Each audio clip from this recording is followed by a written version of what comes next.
Assalamualaikum warahmatullahi wabarakatuh. Ila hadratin Nabil Mustafa Rasulillah sallallahu alaihi wasallam wal anbiya mursalin wal awliya wasyuhada wasyolihin wal malaikatil muqarrabin khususun Syekhuna al-Akbar Syekh Muhyiddin Ibn Arabi wa khususun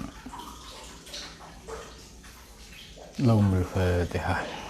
A'udzu billahi minasyaitonir rajim. Bismillahirrahmanirrahim. Alhamdulillahi rabbil alamin arrahmanir rahim maliki yaumiddin. Iyyaka na'budu wa iyyaka nasta'in ihdinas siratal mustaqim. Shiratal ladzina an'amta 'alaihim ghairil maghdubi 'alaihim waladdallin. Bismillahirrahmanirrahim. Subhanaka la ilma lana illa ma 'allamtana innaka antal alimul hakim. La haula wa la quwata illa billahil aliyyil azim. Rabbi shrah li sadri wa yassir li amri wahlul 'uqdatam min lisani yafqahu qawli amin ya rabbal alamin. Pagi ini kita akan melanjutkan kajian kitab Al-Futuhat Al-Makkiyah, yaitu membahas tentang beberapa masalah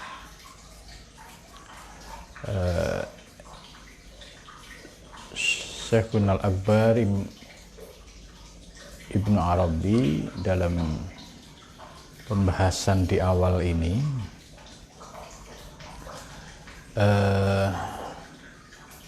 mengumpulkan beberapa tema yang mana tema ini menjadi tema pro kontra, ya. Maka dengan memahami tema-tema yang pro kontra, kemudian atau yang sering disalahpahami, nah, dengan mengkaji tema-tema ini, kita akan tahu persis bagaimana pandangan Ibnu Arabi yang sesungguhnya. Sebab banyak sekali orang yang tidak pernah membaca kitabnya Ibnu Arabi, kemudian tiba-tiba menuduh Ibnu Arabi ajarannya menyimpang, sesat dan lain sebagainya. Padahal tidak pernah membaca kitabnya, hanya membaca komentar orang yang tidak paham. Jadi menarik, di Muqaddimah ini Ibnu Arabi mengumpulkan beberapa persoalan-persoalan yang perlu beliau klarifikasi, gitu. Jadi sebelum membahas tema-tema penting di dalam itu, ada penjelasan beberapa masalah, ya, yang terkait dengan masalah yang sering menimbulkan kesalahpahaman. Maka dengan mengkaji tema-tema ini, insya Allah kita akan mendapatkan pemahaman yang utuh bagaimana pandangan Ibnu Arabi yang sesungguhnya. Mas'alatun, ini satu masalah, ya. Berarti ini disebut masalah, ya, karena tadi terjadi pro kontra. Nah, bagaimana pandangan Ibnu Arabi? Anna lil muqayyadi bima'rifatil mutlaq wa dzatihi la taqfadhihi. Ini kalimatnya sederhana, tapi ini kalimat kunci. Bagi sesuatu yang sifatnya muqayyad, terbatas. Ya, contoh konkretnya muqayyad itu apa? Yaitu wujud makhluk, itu muqayyad, terbatas. Kenapa disebut terbatas? Ya karena wujud makhluk ini memiliki banyak keterbatasan. Itu. Maka disebut muqayyad, terbatas. Kebalikan dari wujud muqayyad, ada wujud mutlak. Wujud mutlak, wujud yang tak terbatas. Itu. Jadi artinya bahwa wujud-wujud muqayyad seperti makhluk, hamba, atau lebih konkret ke dalam diri kita, ya wujud kita sebagai hamba ini adalah bagian dari wujud yang muqayyad terbatas. Buktinya pandangan kita terbatas. Kita melihat di luar tembok sudah tidak tahu. Pendengaran kita terbatas. Ya, ada suara di balik gedung sana, nggak ada yang dengar. Ini terbatas. Lah, hal-hal yang terbatas ini harus dipahami, ya, untuk memahami yang mutlak itu latak tadihi, ya, tidak mungkin hal itu akan terjadi. Maka wilayah yang bisa menjadi objek kajian, ya, bagi yang muqayyad, yang terbatas, objeknya adalah ya makhluk, sesama hamba. Karena di dalam hadis sudah diingatkan, ya, tafakkaru fi khalqillah wala tafakkaru fi dzatillah. Maksudnya seorang hamba ini diberikan ruang untuk berekspresi atau mengeksplorasi, yaitu pada aspek fi khalqillah, terkait dengan makhluk atau ciptaan Allah. Maka objek kajian kita adalah objek yang terkait dengan makhluk, dengan ciptaan Allah. Bukan membahas masalah wala tafakkaru fi dzat, bukan membahas soal zat Allah. Karena kalau membahas zat Allah ini pasti akan rusak, ya, ahmak. Logika seseorang akan terbatas. Maka banyak orang yang akhirnya ketika memahami soal ketuhanan, apalagi menggunakan pendekatan filsafat, ya, ini kalau menggunakan akalnya untuk membahas wilayah zat, itu ada resikonya, ada bahayanya. Bahayanya ujung-ujungnya kalau dia tidak menemukan, ya pasti bisa ateis. Itu. Dan itu sudah terbukti, ya, yang sering saya ceritakan itu karena keterbatasan akal tadi. Berbeda dengan orang yang mendapatkan ahlu kasfi. Ahlu kasfi itu dia mendapatkan pencerahan secara rohani. Mata batinnya itu dibuka oleh Allah sehingga bisa melihat hakikat wujud. Itu. Jadi mata hatinya dibuka oleh Allah sehingga bisa menyaksikan hakikat wujud. Nah, inilah yang disebut dengan ahlu kasfi. Jadi di awal-awal kemarin sudah dijelaskan oleh Ibnu Arabi, orang yang ahli nadzur itu para filosof yang memahami ketuhanan dengan pendekatan rasional, itu pasti, ya, kepentok, kebentur. Kalau dia memaksakan, pasti resikonya menjadi ateis. Gitu. Berbeda dengan ahli kasfi, itu dia menggunakan akalnya untuk memahami tentang hakikat, tapi mata batinnya dibuka oleh Allah sehingga bisa memahami dan mengamalkan secara proporsional. Jadi rapi, tidak nampak mengundang perdebatan, karena hati aspek hatinya diberikan anugerah kasaf oleh Allah, sedang akalnya pun diperankan sesuai porsinya. Itu ya. Jadi ini harus dipahami, jangan sampai dalam memahami wilayah ketuhanan kita mengandalkan akal kita. Ya, kita bisa melihat ya, bahwa orang belajar filsafat, terutama filsafat ketuhanan, kok dia tidak memahami peta, kemudian bangga dengan akalnya, pasti ujung-ujungnya ateis, karena keterbatasan akal tadi itu. Ya, jadi ya, Ibnu Arabi sudah menyampaikan bahwa sesuatu yang muqayyad, yang terbatas, itu tidak akan sampai memahami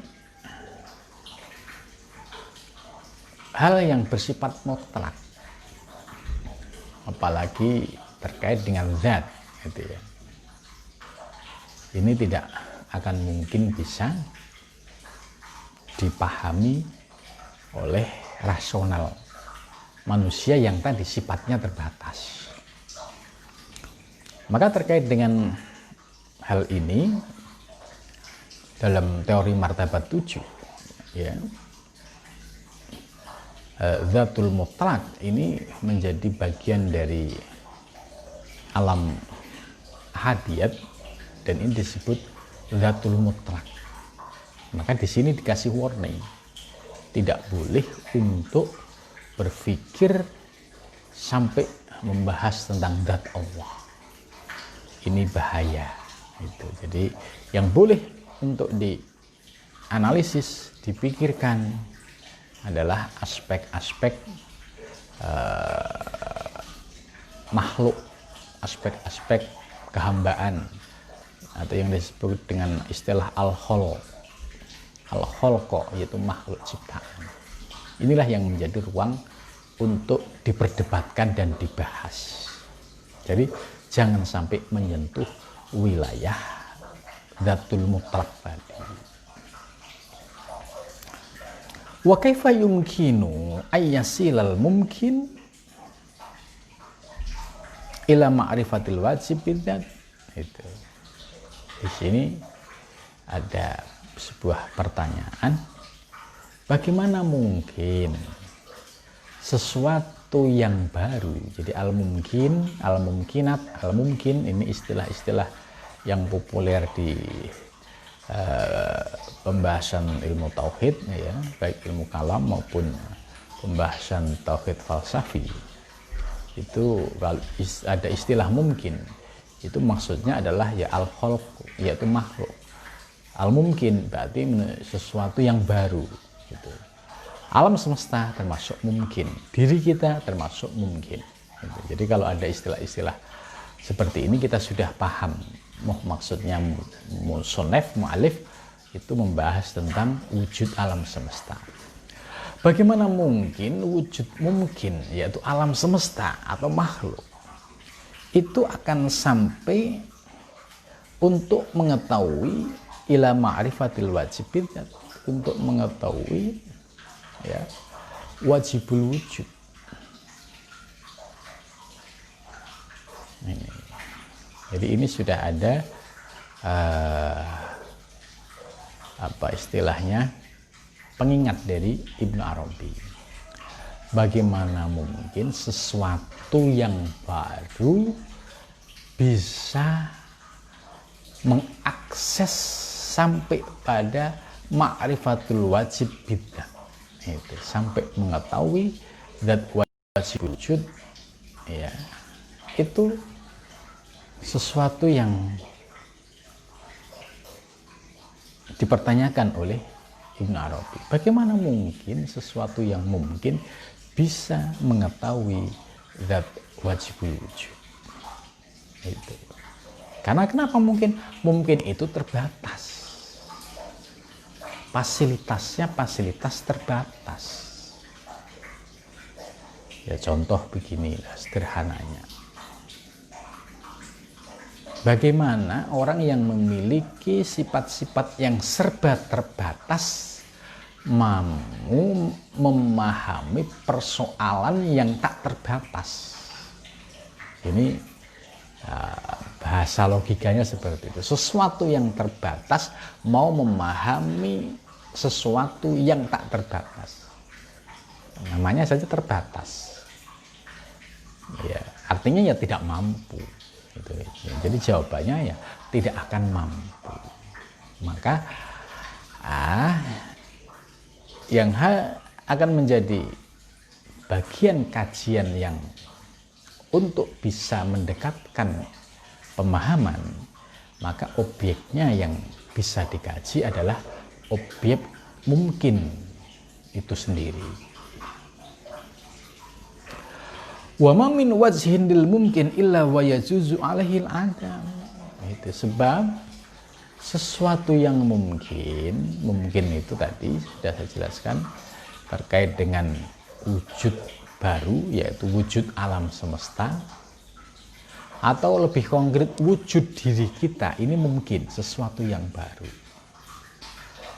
Nah, sesuatu yang baru termasuk diri kita ini sangat melekat di dalamnya adalah sifat al-adam, ketiadaan. Bisa dibuktikan.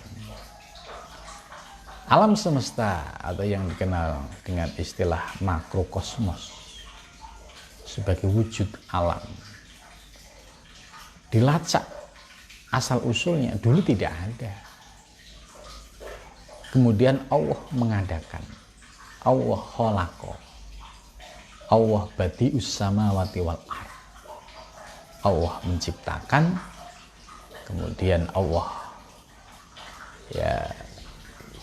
mengadakan wujud langit dan bumi.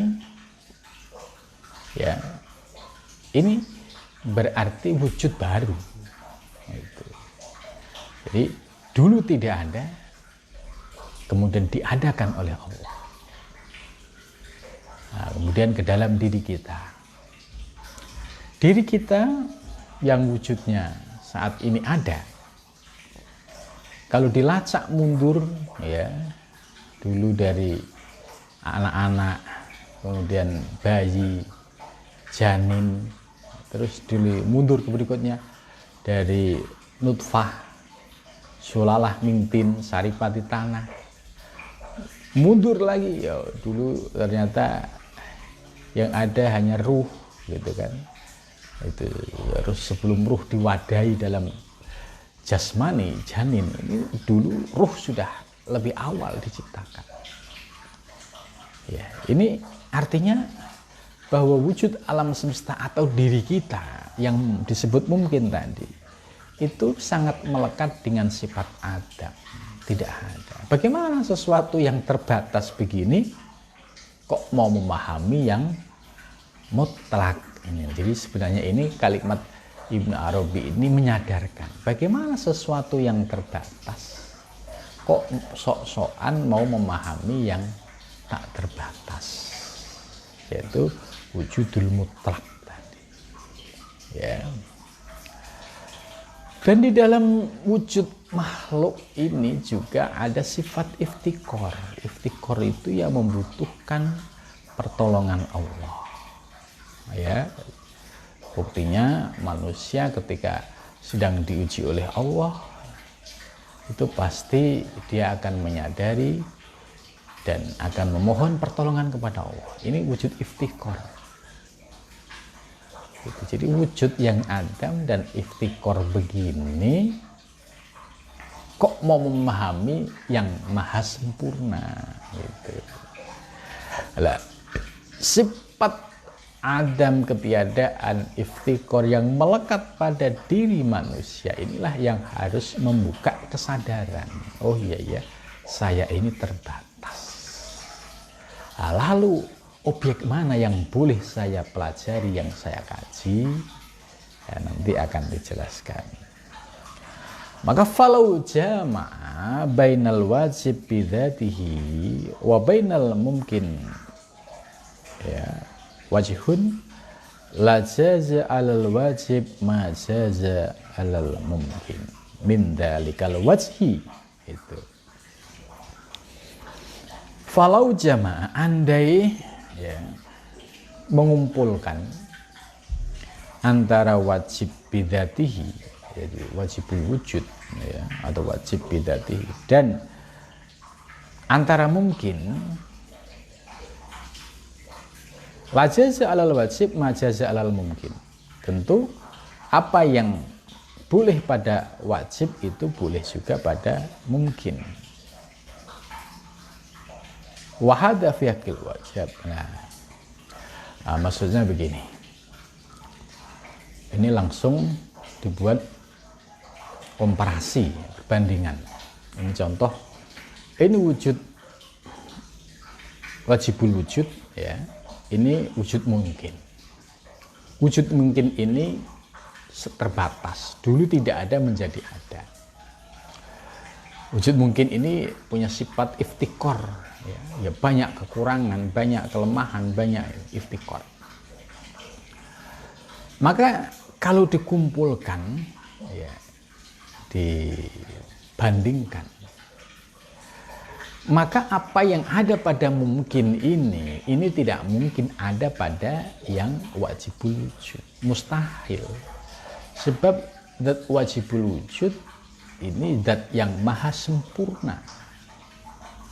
Dia bersifat qidam, dahulu kala sebelum adanya alam semesta Allah sudah ada. Baqo ya, Allah ya kekal, sementara wujud mungkin ya suatu saat akan mati, bahkan alam semesta ini mungkin suatu saat akan kiamat, hancur, sementara Allah tetap baqin. Kullu man 'alaiha fan. Segala sesuatu yang di alam semesta ini suatu saat akan hancur. Wa yabqa wajhu rabbika, yang kekal adalah ya yaitu wujud Tuhan ini. Maka dari sinilah kita bisa memahami bahwa wujud mungkin ini serba terbatas. Kalau wujud wajibul wujud ini unlimited gitu. Jadi unlimited, tak terbatas. Karena dia yang awal, dia yang akhir, dia yang dohir, dia yang batin, dia yang baqo, idam, mukhalafatul lil khawadisi, yang mubinafsihi. Nah, ini ada pada zat wajib wujud. Sementara mungkinul wujud, ya, ini tidak ada menjadi ada, dan keberadaannya pun serba terbatas. Maka jangan sampai ini dibandingkan antara wajibul wujud dengan mungkinul wujud, dibandingkan. Tentu ini pemahaman yang salah, tidak tepat. Itu maksudnya Ibnu Arabi menyadarkan jangan sampai apple to apple ya, antara wajibul wujud dengan mungkinul wujud ini dibandingkan. Ya karena nggak bakalan mampu. Sebab ini wujud yang ada, yang mengadakan adalah zat wajibul wujud. Bagaimana bisa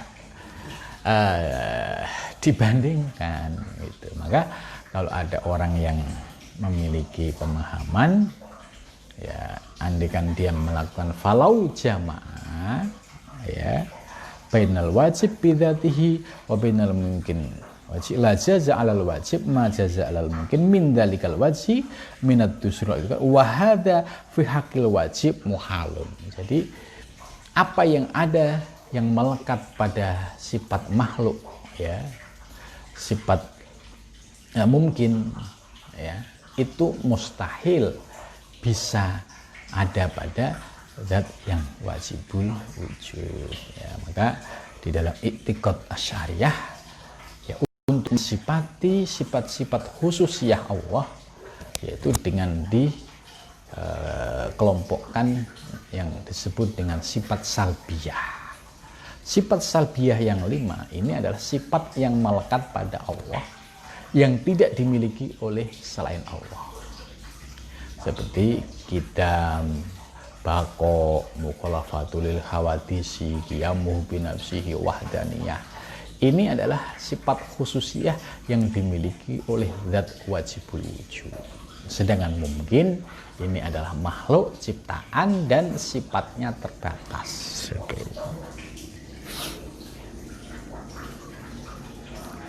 Wa isbatu wajhin jami'in bainal wajib wal mungkin, bukan. Maka mengisbatkan ya dengan mengumpulkan antara wajibul wujud dan mungkinul wujud itu juga muhalun mustahil. Ini maksudnya wujudnya mungkin, ini yang mengadakan adalah wajibul mungkin. Maka kalau dibandingkan ya jelas enggak seimbang. Wong ini adanya, ini yang mengadakan adalah ini. Ini wujud mungkin, ini wujud wajibul wujud. Jadi muhal mustahil kalau sampai wujud wajibul wujud dan mungkin wujud ini diperbandingkan atau disatukan. Ya jelas enggak level. Karena ini ciptaan, ini pencipta, ini wajibul wujud, ini mungkinul wujud. Itu maka dengan memahami bahwa wajibul wujud dan mungkinul wujud ini ya bukan untuk diperbandingkan, bukan untuk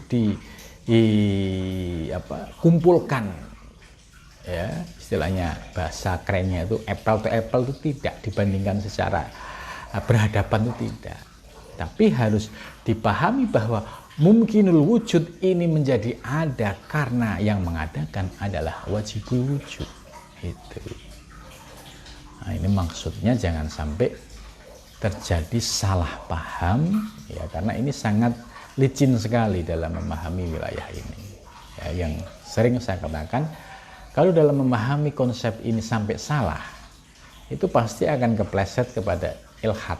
Ilhad itu memahami bahwa makhluk juga Allah, alam juga Allah. Nah, ini yang tidak digendaki oleh Ibnu Arabi. Pemahaman ini yang salah. Nah, itu. Jadi Ibnu Arabi lebih memilih bahwa alam ini dhuhurul haq. Itu dhuhurul haq. Bahasanya ya terukur.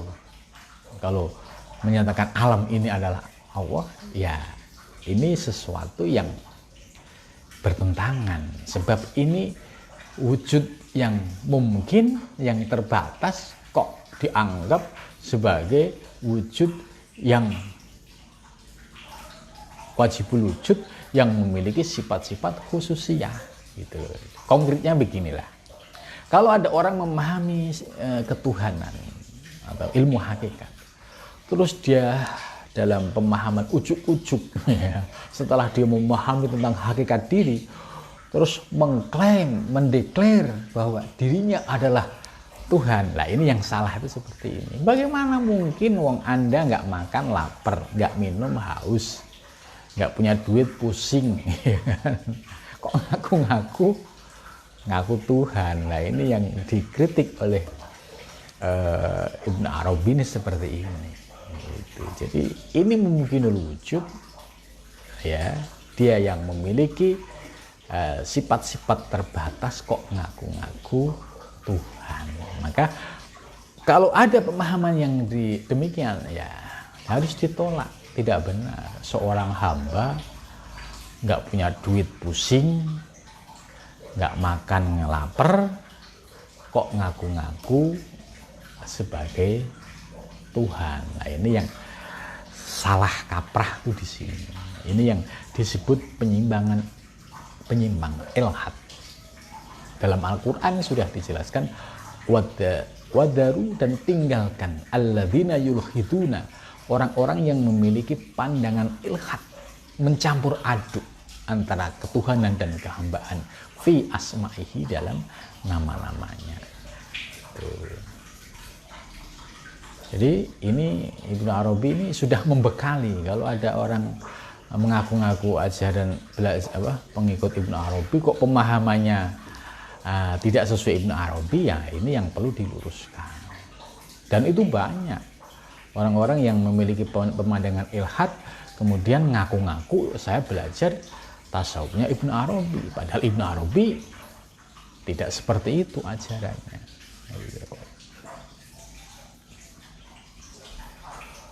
Sebab fa'inna wujuhal mungkin tabi'atun lah. Sebab wujud mungkin itu ya mengikuti titah dari wajibul wujud. Jadi wujud mungkin ini mengikuti titah kehendak dari wajibul wujud. Maka idza arada wa syai'an ayyakun lahu kun fayakun. Ya kalau zat wajibul wujud berkehendak ya jadi kun fayakun. Yang tidak diperbolehkan tadi wilayah mungkin disalahpahami kemudian dianggap ini sebagai wujud Tuhan, wujud Allah. Ini yang menjadi concern pembahasan dalam kitab ini ya, sebab namanya wujud mungkin sesuatu yang baru ya adanya ya sesuai dengan kehendak wajibul wujud. Itu tabiatun lah wa fi nafsi ya juzu alaihi adam ya, maka wujud mungkin ini ya boleh ada boleh tidak ya, sekarang ada nanti menjadi tidak ada karena sifatnya dia terbatas, dia tabiatun ngikut sak dermo ngikut titaing Gusti. Itu. Karena dia mengikut titaing Gusti kehendak Allah Subhanahu wa taala ya harus dipahami bahwa di sini ada sifat-sifat yang terbatas itu, bahwa sekarang ada nanti menjadi tidak ada bagi Allah sah-sah saja gitu.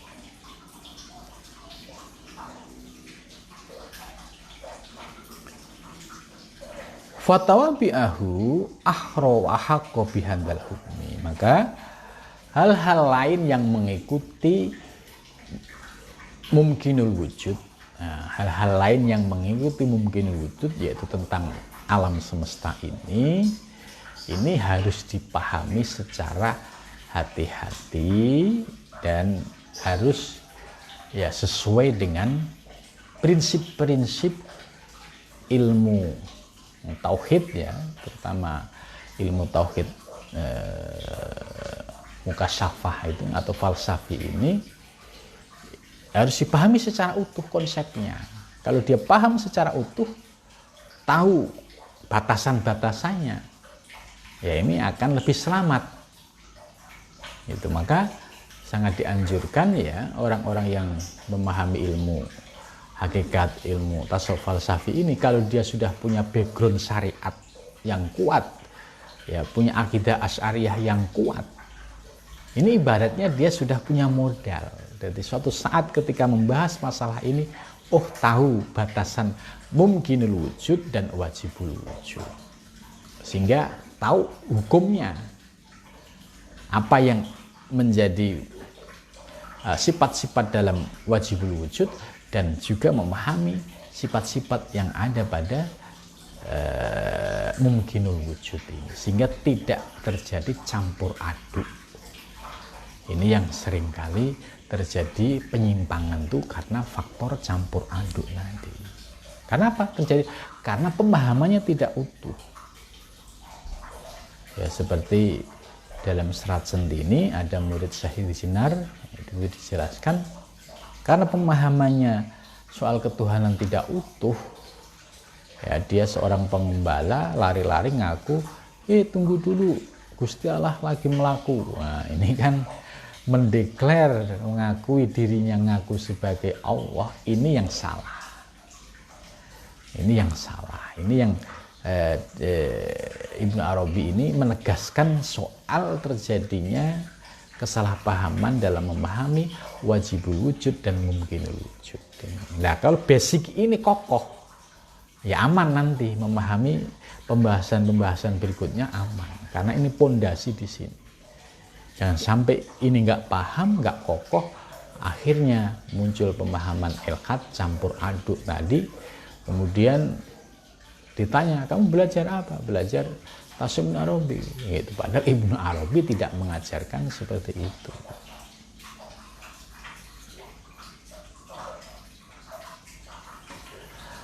Wa sabata lil mumkin ma sabata lil wajib bidzat min dzalikal wajhi al jami. Wa ma thamma syai'un sabata lil mumkin min kaisu ma wasabitu lil wajib bidzat. Ya. Jadi maksudnya apa yang ada pada mungkin, jadi apa yang ada ini ya sesuai dengan titahing wajibul wujud tadi. Adanya dia ya Allah yang mengadakan. Nah, ini bagian ini yang harus dipahami, jangan sampai dicampur aduk. Ya. Pawujudu wasin jami'in bainal mungkin wal wajib bidzat muhalun. Nah, di sini juga Ibnu Arabi menegaskan bahwa mengumpulkan antara wujud mungkin dan wajib bidzat itu muhal. Itu maksudnya wujud makhluk ini ya jangan sampai dipahami yang tidak proporsional. Wujud makhluk ini kan adanya diadakan oleh Allah. Maka harus dipahami secara utuh, secara hakikat, ya memang wujud ini Allah yang menciptakan, Allah yang mengadakan. Tapi dia bukan berarti Allah. Nah, ini yang harus dipahami. Ya, ini wujud mungkin, wujud alam semesta, atau wujud seorang hamba. Dia ada diadakan oleh Allah, dia diciptakan oleh Allah. Ya, dia menjadi makhluk ciptaan Allah, iya. Tapi yang tidak boleh, jangan sampai wujud mungkin ini dianggap dia Allah, sehingga mengumpulkan wajib dan mungkin dalam satu itu tidak mungkin. Tetap ini sebagai makhluk.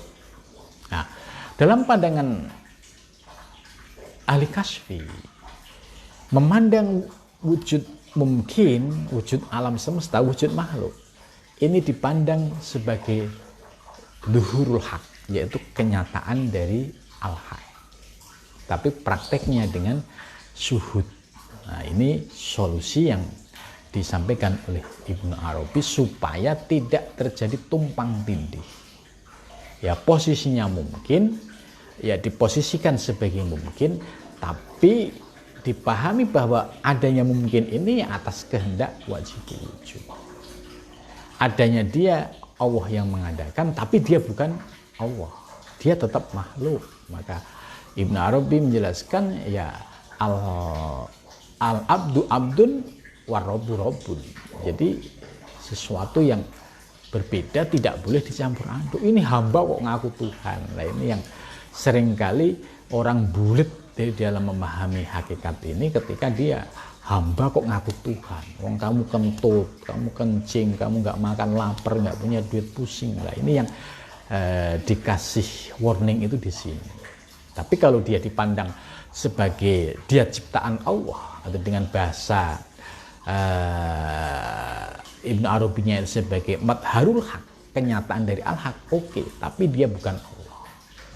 Saya kira jelas ya, supaya ada pemilahan yang konkret dan jelas, kemudian ada praktek yang tadi proporsional tadi.